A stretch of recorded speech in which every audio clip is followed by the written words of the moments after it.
Hello, everybody. Welcome to Lunchtime Detroit Lions Talk, brought to you by the Detroit Lions on the Prowl. Today, we're going to go over two more GM candidates that Lions may be interested. One they have rumored to have coming in for an interview, so you'll want to see that. We have your comment cards, Lions news and rumors, things that have happened. So we'll go into all of that. But before that, we're going to bring in my main man, my co-host, the man of steel himself, Curt Steele. What up, though? Welcome to the show. You know who we are. We are Detroit Lions on the Prowl, your home for Detroit Lions news. Hey, join the show every day, 11 a.m. over on our YouTube channel. You got to check it out. We do our premiere. Join the super chat. Get your comments right up front where you want them to be. And join the family. If you haven't done so already, subscribe to the channel. Comment on the videos, like the videos, share the videos. All of this help us get this content to more Lions fans just like yourself. And let's get this thing started right now.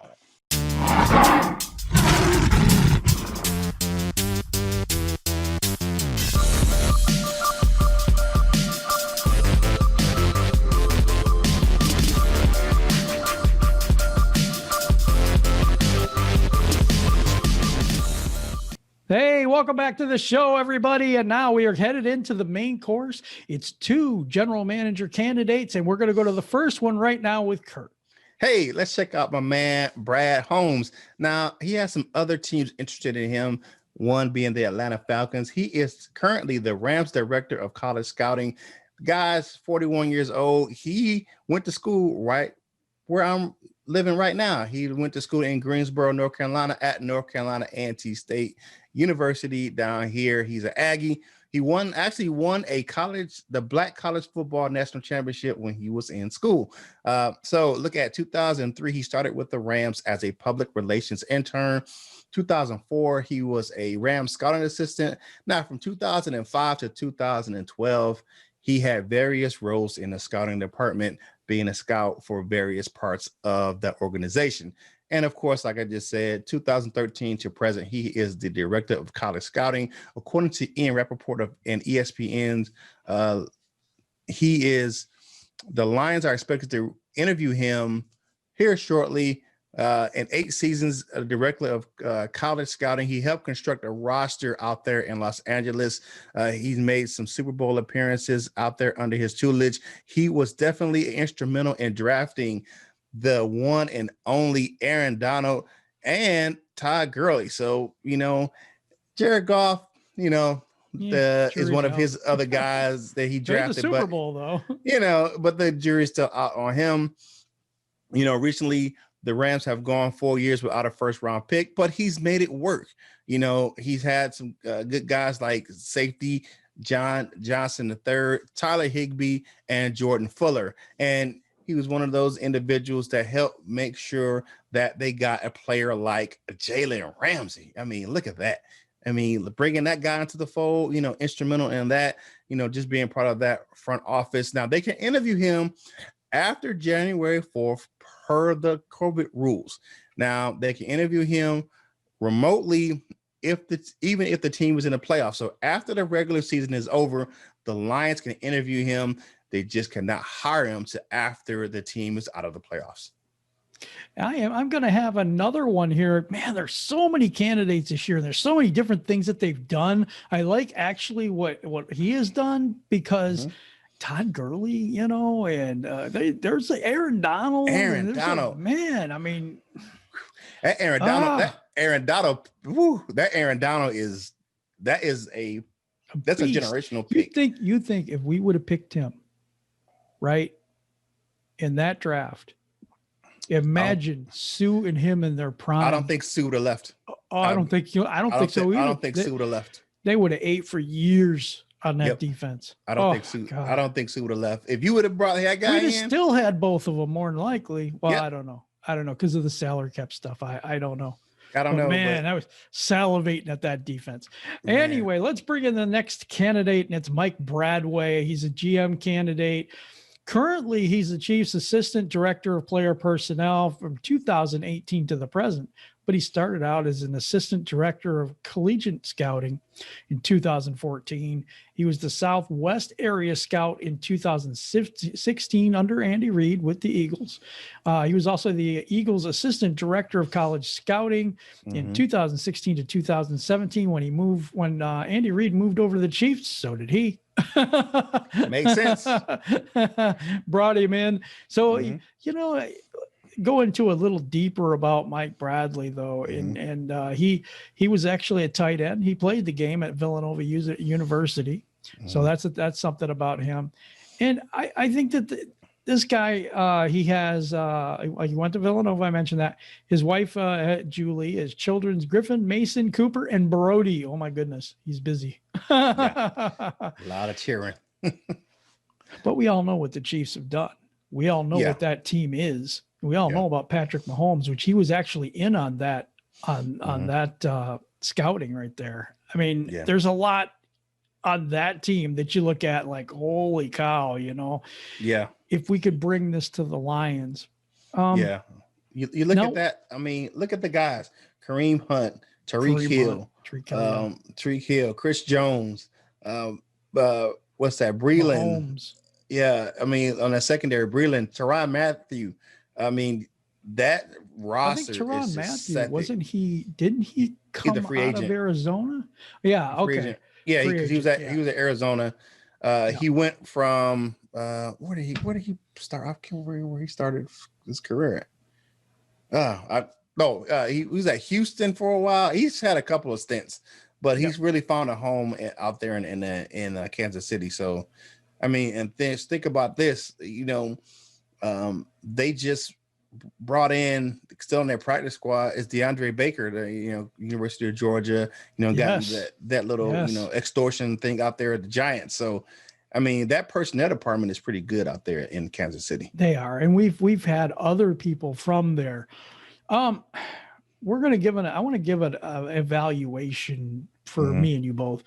What do you think about Brad Holmes? He's only 41 years old. Do you think that versus some of the other candidates, do you like him? I mean, where does he kind of rank for you? I mean, Brad Holmes, think about the players that they've had out there in LA, the sustained success they've had under Sean McVay and some of the personnel he's brought in. And that's one team that you can definitely tell that it was the coaching staff and not the players, because they had the talent under Jeff Fisher, because the roster really didn't turn over a lot, from Fisher to McVay. So except for a few pieces in the back end of the secondary, he's helped when rebuild Gurley hurt that. His knee, that hurt them tremendously. Gurley hurt, but think about Mac. Was that Brown? They got out there now, and the other stable running backs. They really hasn't missed a beat in the running game. Cooper Kupp and True. Woods and those guys out there. I mean, they can reload at the receiver position. They let some key pieces go, like Brandon Cooks and other guys, and they still have a potent passing game. So I like Brad Holmes. He's a good fit. He's young, just as much as Bradway. Look at the personnel moves he's made out in Kansas City. I mean, both of these guys have tons of experience. Looking at their positions, they can definitely help bring in some talent to Detroit that we need in a. My only thing bad is way. they helped. Yeah, the actual GM. And I'm in my opinion, okay, so I'm still a Rick Smith guy, and the reason that is because he was the one in charge, right? He was the one making the final say. These guys were scouting the people and helping and putting their 2 cents in and largely responsible for. But at the end of the day, I want the guy that signed off on it. I want the guy that actually made the decisions. Now I think that's a big difference. I don't know, maybe you don't, but I do. I will say this. The only way to get experience is to get it. But I don't want people getting experience here. But like Rick Smith, he didn't just come off the street and become the GM. He had to go up through the ranks. Oh, sure. But I don't want guys. We've done that though. We did that with Bob Quinn. Yeah, we've done that before. And you know what? I don't want Detroit being the proving ground because you have so many other things that go against this team. I feel you. I understand exactly where you're going. Yeah. But I like both the candidates. I do. I like both of them. But it doesn't bother me that they weren't the actual GM. I think it could be up and comers, and that would be great. And if something panned out and they became, the next big guy, that's great. That's great. But I don't want to roll the dice in Detroit. I get what you're saying. I don't have a problem with it just because of the fact that terrible luck. We do have terrible luck in that department. But I think that if you look at I think that their situations, I believe, are different than Bob Quinn's. If you look at the stronghold that Belichick has over the Patriots organization, I just think that, you have one person that's over so much in the organization. So it's kind of hard to kind of get some of that, really hard experience with some of the other guys that's in the league right now. They don't mind having like their director of player personnel or an assistant, director of player personnel, or director of scouting, college scouting, to be in the room and help make those decisions and to actually learn from those guys. Because I think that's the biggest issue with Belichick and the Patriots is that they don't teach those guys how to do stuff. Like I said before, there are so many people. This is such a deep GM search. I mean, Elliott Wolf, you've got John Dorsey, you've got we talked about Peyton Manning, even who has no experience whatsoever. Dodds and so many guys. It's just I think it's very, very deep. And I think I was going to say the Lions can't miss, and then I thought about it and thought, they can miss. It's the Lions. It's the Lions. We can. I remember we had like 4 or 5 different guys that I wanted picked in the draft or whatever. It's a few years back, and they just missed every single. I remember that every single everyone, and they went with someone I had no idea about, Tease Tabor. Yeah, and it was. We so all many know how that individuals. Worked out. Yeah, that worked out, and hell, just look at Tavai. I mean, like. That still puzzles me with that pick, because of the fact that when the networks don't have a sheet on this guy, don't have any film on him, don't know who he is, and they just kind of cut to the next guy, that means that there may not be a guy you want to pick. Houston, we have a problem, but it's Detroit that had the problem, not Houston. It's Detroit. Yeah, it's well, hopefully we can get the former GM from Houston to fix our problem in Detroit. I'm so hoping so. Let's get to some comment cards. We're going to go into what you tell us and you have told us. So let's go into that. John Jones, the NFL is rigged. It's classified as entertainment. Okay, so is pro wrestling, but I'm not really sure that the outcomes are predetermined. I hope not. I swear that's a can of worms if we really wanted to go into it. Yeah, because there's always been the thing with the betting and stuff like that, where some individuals think the league is fixed, but I don't know about that. I think it's broken, I don't know if it's predetermined who's going to win, but I think sometimes sometimes you get individuals that get more of a chance to win than others. How about that? I like that. Yeah. All right. Sean Brown says, die-hard Eagles fan here. Hey, thank you for checking us out, brother. All right. I feel the Lions' pain. I have always thought the Cowboys, Packers, and Steelers and the Patriots get the star calls. Yep. I think that is true. The glamour teams are always favored. We as small market fan bases see this over and over again, and believe you and me, other fans feel the same way. Love the passion and the content. Keep up the good work, guys. Well, we appreciate your kind words there, Sean. Thank you very much. Thank you, Sean. That was awesome, because we feel your pain too, because as Lions fans, we've been going through it for a very long time. Very, very long time. But we appreciate it.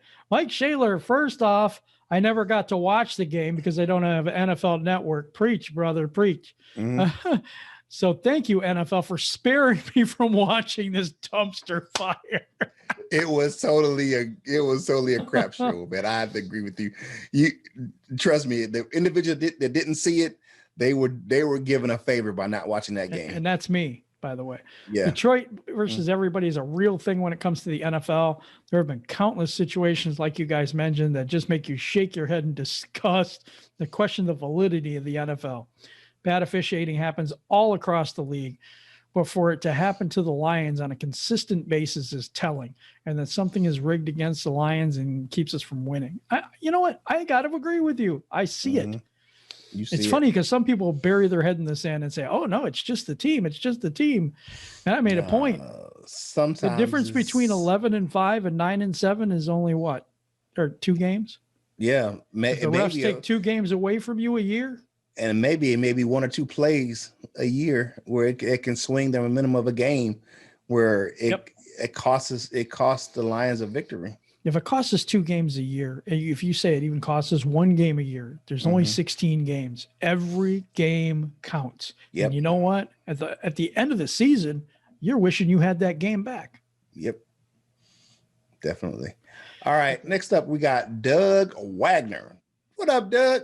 What annoys me is Detroit media acting like the coaches missing means nothing.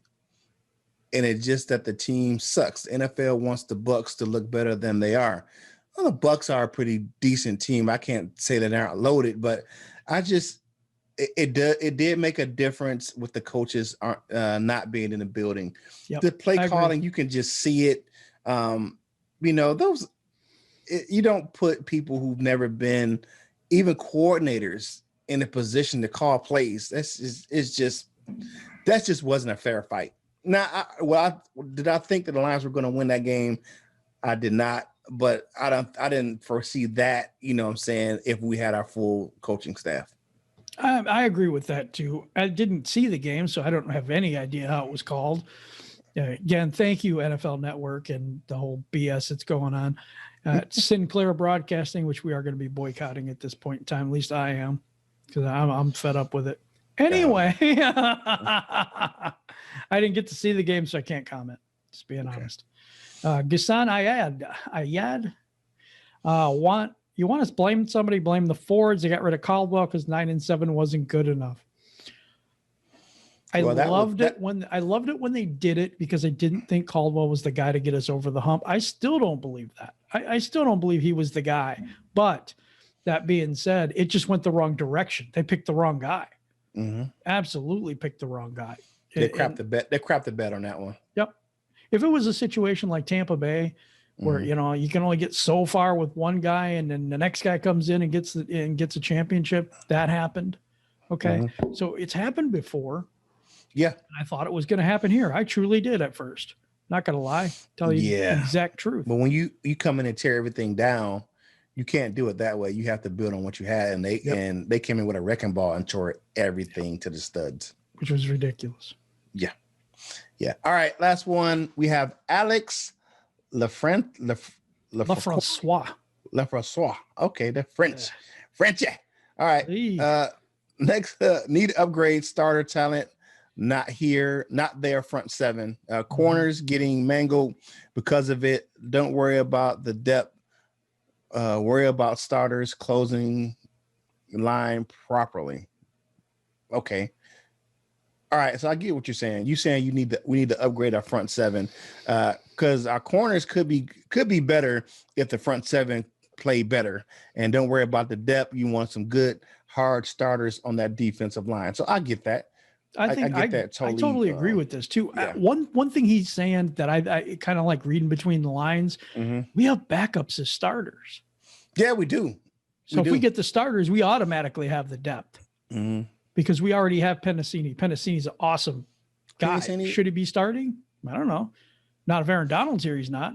Oh, no, man. You see what I'm saying, though. Yeah, but we have guys that are backups for other teams. Yeah, that's a big starting issue. Roles for here. I think it's a big issue that when that Clint Tricia era that they were bringing in backups, especially the guys that were bringing in from the former Patriots that were bringing in. Those are backup guys. Well, Flowers was a starter in New England. He wasn't a backup in New England. He was a backup for a while. I don't think he started. He might have started right away, but I don't think he did. But by the time we got him, he was a starter. He was a starter when we got him as a free agent. And Danny Shelton started his career as a starter out in Denver. So I think he's a decent talent. I like Danny Shelton. Yeah, he was a backup in New England, but he was a backup in New England, but he was a starter in Denver. So I mean, if we had Danny Shelton and Ndamukong Suh, who starts? Woo. Oh, and Dominic Sue starts. See, that's what we're saying. But they play different techniques, though. I mean, yeah, he's a 3, and he's more a nose tackle. I get that point. That's a different technique. I get that point. Okay. Yeah. But I'm saying if you look at our guys and you plug in a star, they're not starting. And what he's saying is we don't have enough stars on our defense. I get what I totally get that. And I agree with you. We don't have any but I don't get it twisted and saying this is a big name is going to be. Oh, and I don't even mean the big name. I just mean the big talent. The big talent. Okay, I got you. Yeah. So if we drafted somebody that was beyond talented, like Sue was when he came into this league, man, he would be starting based on talent now, not because of his name, but now we've got guys that if someone we drafted was really, really good, they wouldn't see the field. And we're starting these guys right now. Yeah, so we're understandable. Our roster's not very good on defense, especially. Yeah, but I think we have some building. I mean, but actually, I do like those two guys playing with each other. I think they are formidable. I do, duo. But I don't think they're going to be going forward. We don't know. I mean, I don't know. Sometimes you can't tell the future. I mean, but I think that if we play, we definitely have some guys. 3. And I think we have some guys definitely on our defense playing out of position. They just don't know how to use the talent that we have. Some of the guys that need to be playing in different areas of the defense that they're not playing. And we don't know what we have in Julian Aquari yet either. No, we don't. We just don't even know what we have there.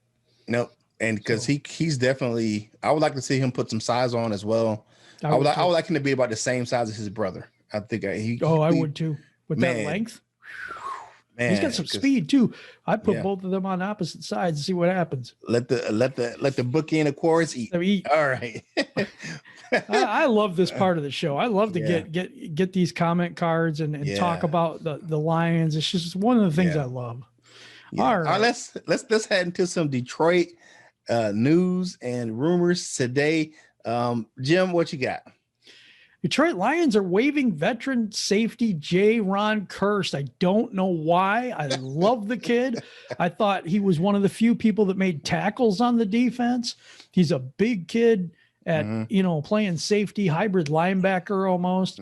I would have put him in the box more than I would have put him, back. And I probably would have put Tracy Walker back. Walker at the back end. He's better than Harmon in the back end any day of the week. I think there's two ways to look at this. I wonder.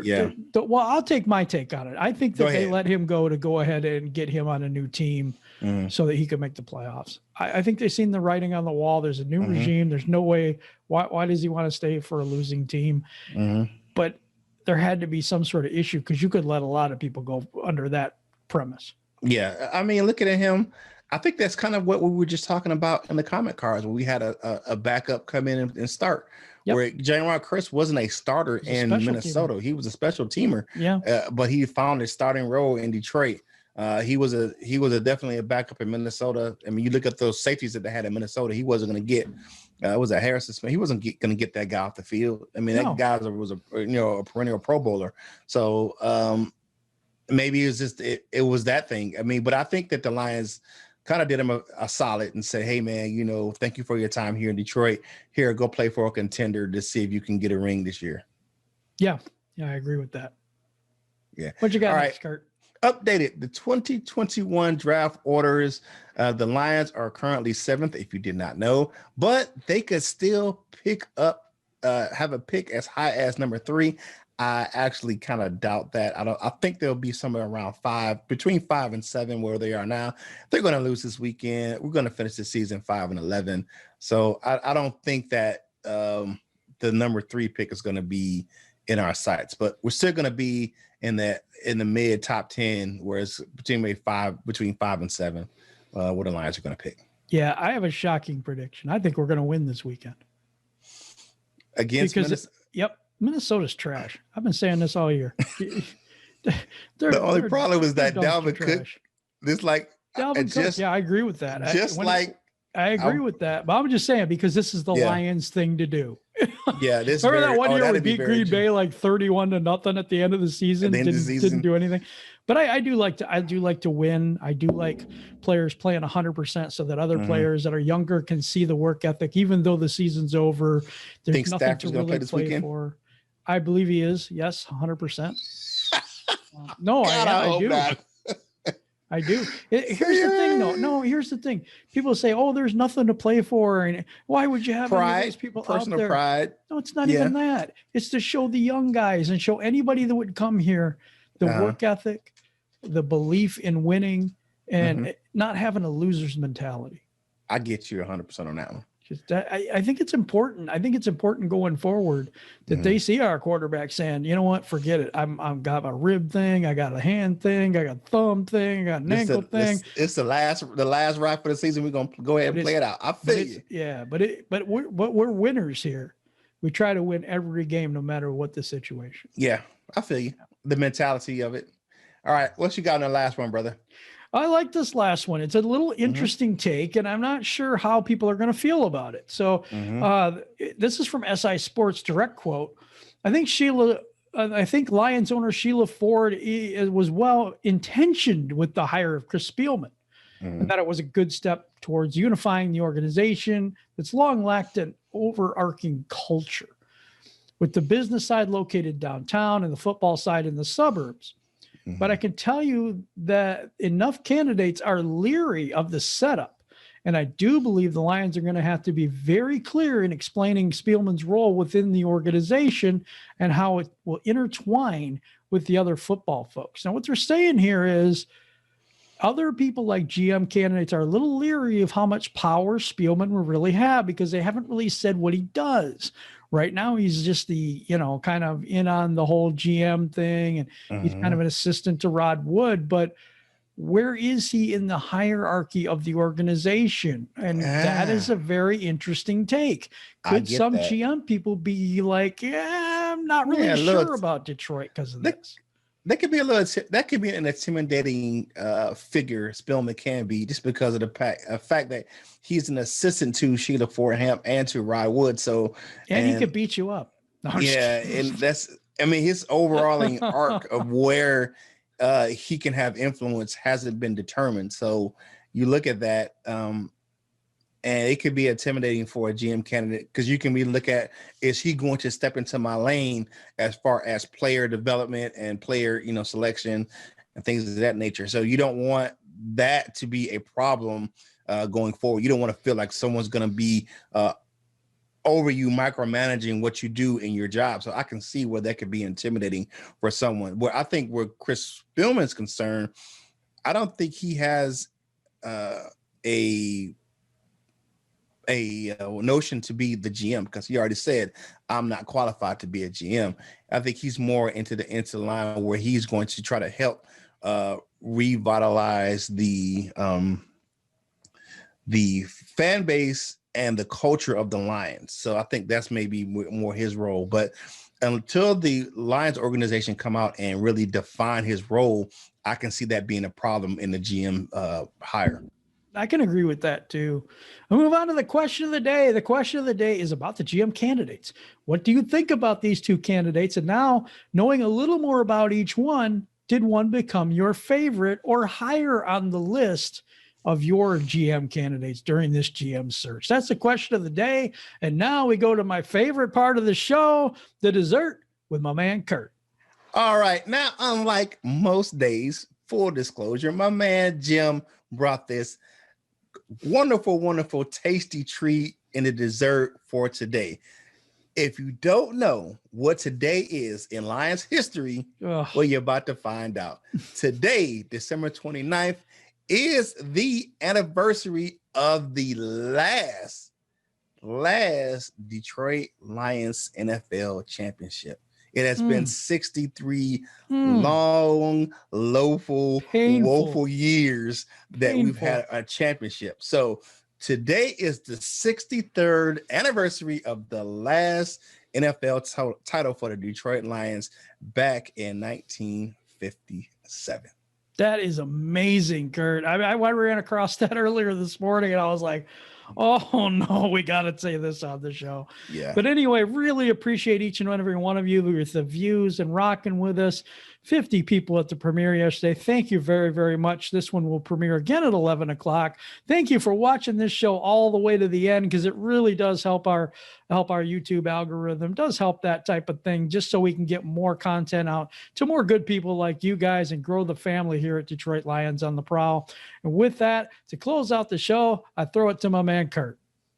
Hey, you know who we are. We are Detroit Lions on the Prowl, your home for Detroit Lions news. Subscribe to the channel, like the video, share the video like Jim said. It'll help get this content to more Lions fans just like yourself. The premieres are at 11 o'clock a.m. Monday through Friday, right there on the Detroit Lions on the Prowl YouTube channel. Eastern Standard Time, though. Eastern Standard. Eastern Standard. That's definitely what it put it. And you know what you need to do. Yeah, like Jim said, join the family. Subscribe to the channel. Like the videos. Comment. Answer the question of the day. And we really appreciate you guys doing that for us. Now, you know what you need you to do. Whatever you do in life, you got to boss up. Ball out and be the best version of you that you can be. For my man Jim, right here on Detroit Lions on the Prowl, this is Curt Steele, and we will holler at you real soon.